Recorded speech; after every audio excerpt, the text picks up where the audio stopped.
লোকশিল্পীদের সম্মেলন অনুষ্ঠান। মুখ্যমন্ত্রী মমতা বন্দ্যোপাধ্যায়ের উদ্যোগে জেলাভিত্তিক লোকশিল্পীদের সম্মান আনুষ্ঠানিক হল জলপাইগুড়িতেই। জেলা তথ্য ও সাংস্কৃতিক দপ্তরের উদ্যোগে শহরে স্থিত সরোজেন্দ্র দেব রায়কাত কলা কেন্দ্রে এদিনের এই সম্মেলন অনুষ্ঠিত হল। লোকশিল্পী সম্মেলনে উপস্থিত ছিলেন জেলা পরিষদের সভাপতি কৃষ্ণ রায় বর্মন, জেলা পরিষদের সহ সভাপতি সীমা চৌধুরী সহ জলপাইগুড়ি জেলা তথ্য ও সাংস্কৃতিক আধিকারিক সৌরভ বিশ্বাস সহ জেলার বিভিন্ন আধিকারিকেরা। প্রায় 500 জন লোকশিল্পী যোগদান করেন এই অনুষ্ঠানে। পরবর্তীতে লোকশিল্পীরা তাদের প্রচারমূলক গানের মাধ্যমে সরকারি বিভিন্ন পরিষেবার কথা সাধারণ মানুষের কাছে ছড়িয়ে দেবেন।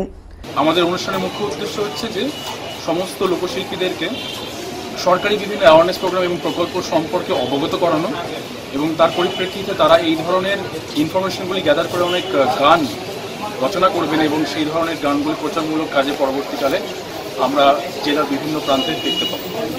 কতজন আজকে অংশগ্রহণ করেছে? 500 জন লোকশিল্পী এই সম্মেলনে আজকে অংশগ্রহণ করেছে। জলপাইগুড়ি থেকে সায়ন সেনের রিপোর্ট, গ্লোব নিউজ।